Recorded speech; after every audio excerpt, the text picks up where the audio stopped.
This week I pulled out almost all brand new fragrances, so stay tuned.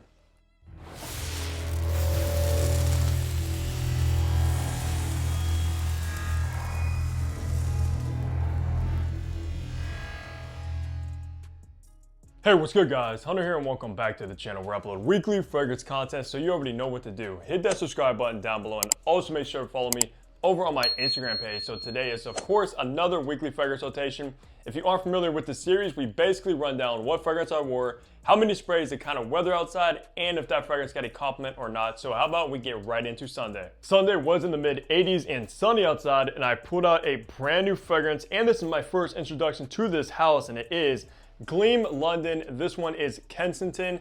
And to be honest with you guys, when I seen all the fragrances in their lineup, this one stood out the absolute most to me. And man, this stuff is fantastic, especially if you love oudy fragrances. This is gonna be right up your alley because you do get this spicy ginger.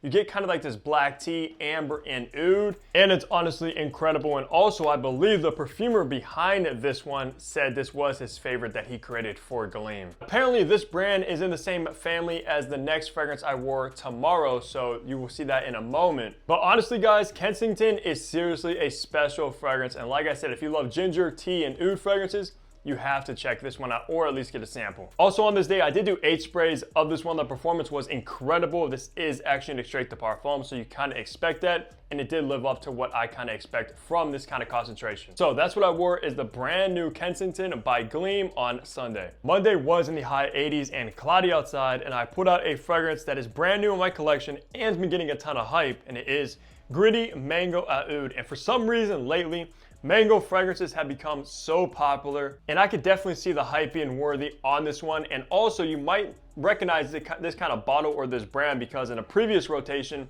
I did wear Gritty Supernova, which is basically like a niche version of Ganymede. This one did not disappoint as well, just like Supernova, but with this, you are of course gonna get that mango note, but you also get this guava note as well that's actually as dominant as mango, so it's very fruity in the top. It just dries down to this kind of dusty, powdery oud note that's not too funky or animalic. This has a very powdery vibe about it. It's a very different kind of unique tropical take on a fragrance, to be honest. Also on that day, I did do 10 sprays of Mango Oud. The performance was great as well, being an extrait de parfum. And like I said on the day prior with the Gleam and Gritty are in the same kind of family. I believe the people behind Gleam is the daughters of the people behind Gritty. And I also believe they both have the same perfumer making both fragrances for each house. So fantastic niche houses that are definitely worth checking out. But that's what I wore on Monday, is Gritty's Mango Oud. Tuesday was in the low 80s and cloudy outside, and I put out a brand new designer fragrance that I've been hyped for because I'm a huge fan of this line, and it is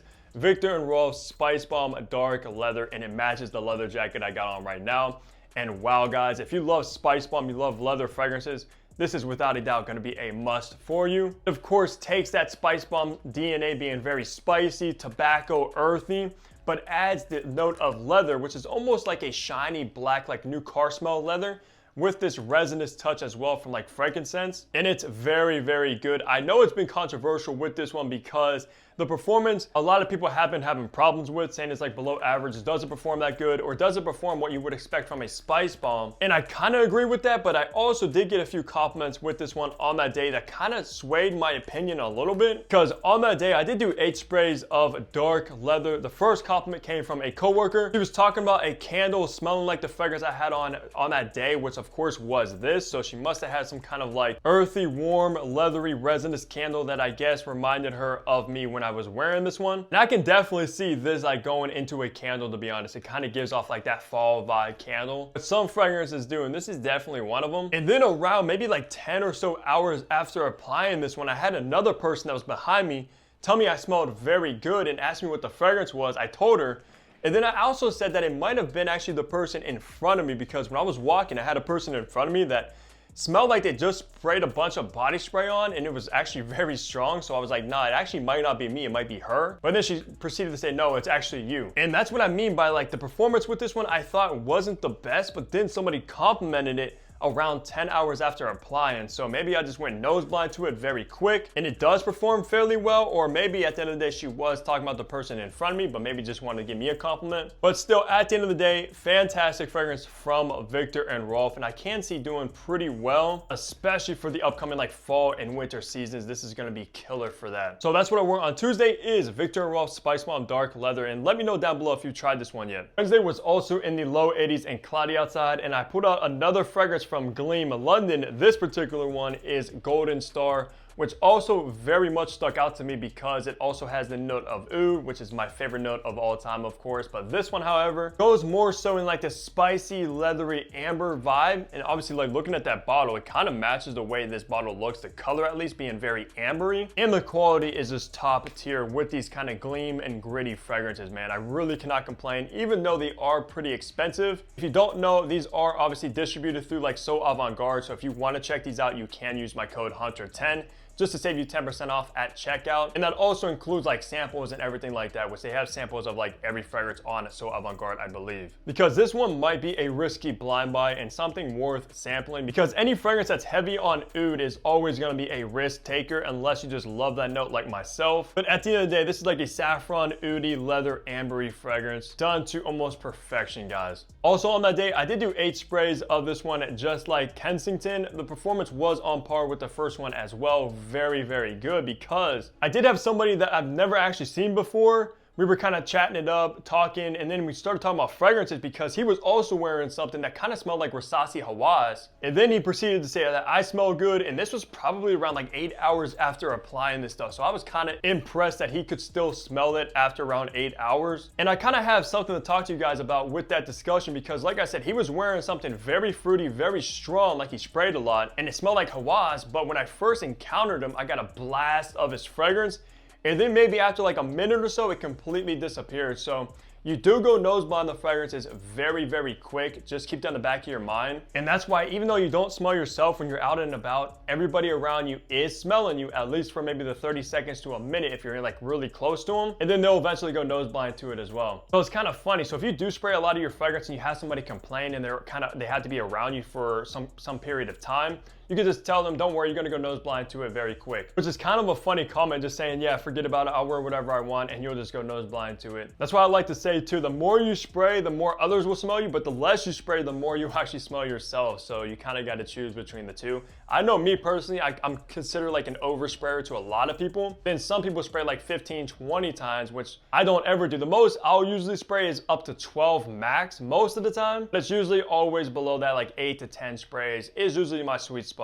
And of course I have so many fragrances, so I'm not really worried about going through these bottles at all. I mean, some fragrances I will get to maybe once a year, so I like to get a full wearing experience from it. But enough talking about that, guys. That's what I wore for Wednesday, is Gleam London Golden Star. Thursday was in the high 80s and cloudy outside, and I put out a classic discontinued gem from the 80s, and it is Alain Delon Equitis, which I hope I'm pronouncing right.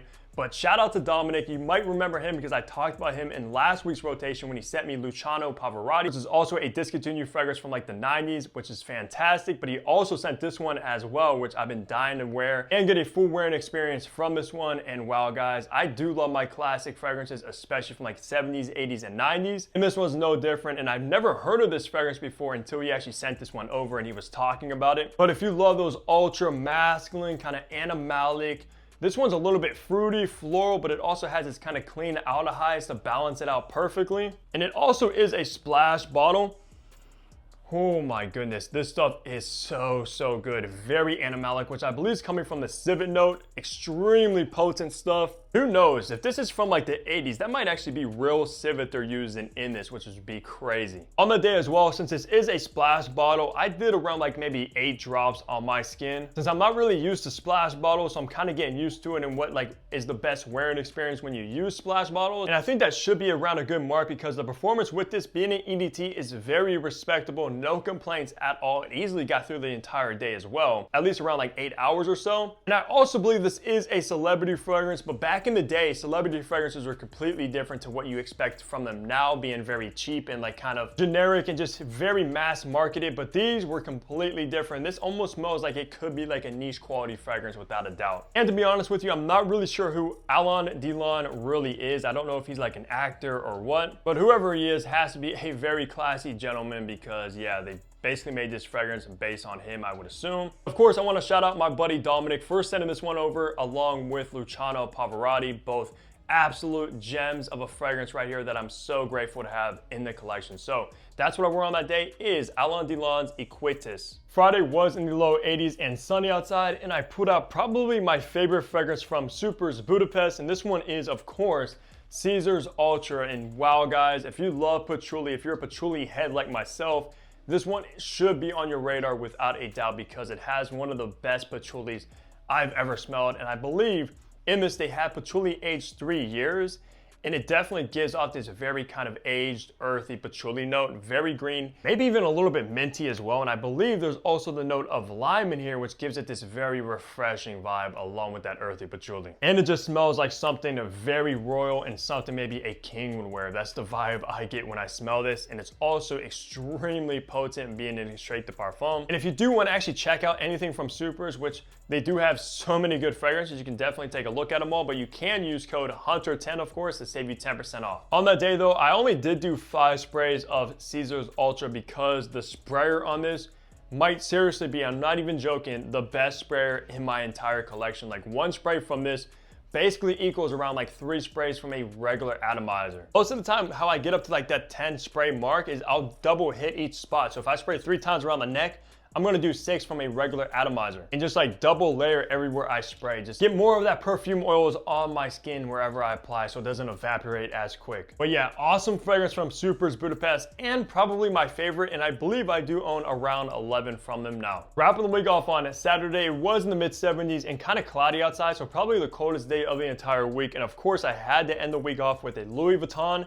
And this one is Imagination, which probably everybody watching this, or mostly everybody watching this, knows about this one, because it's probably the most hyped from the men's line. And to be honest with you, at first when I sampled all the Louis Vuittons, I wasn't completely blown away by it, but now I absolutely love Imagination. It's very unique and different, with that kind of mandarin citron note in the opening that dries down to this ginger, I believe, and like a tea note, with of course ambroxan rounding it off in the base. And honestly, man, this stuff just smells very, very magical and special. Like it almost does put you in your imagination, to be honest. So the name fits this fragrance perfectly when it comes to the scent profile. I did get a compliment with Imagination, because this is a compliment beast. The girl I was with on that day just told me I smelled absolutely amazing, and it smells so different than anything she's ever smelled before. But then she also asked me if this was a men's fragrance after saying that, because like I even said in this review I did almost around probably 2 years now, I did talk about this is the most unisex fragrance in the men's line from Louis Vuitton. There's nothing about it that smells like ultra masculine or anything like that. So yeah, she was spot on when she did say, is it a men's fragrance, of course, rather than being like targeted as unisex, because I can see women wearing this one just as much as the men, to be honest. Just all in all, a fantastic fragrance from Louis Vuitton, and obviously deserves the hype that it gets. Even though it's not my favorite from the men's line, I still very much respect it, and it's probably in the top 3 at least. So that's gonna do it for my weekly fragrance rotation. You guys already know the drill. Leave a comment down below the fragrance you guys chose throughout the week. I love seeing everything you guys pull out,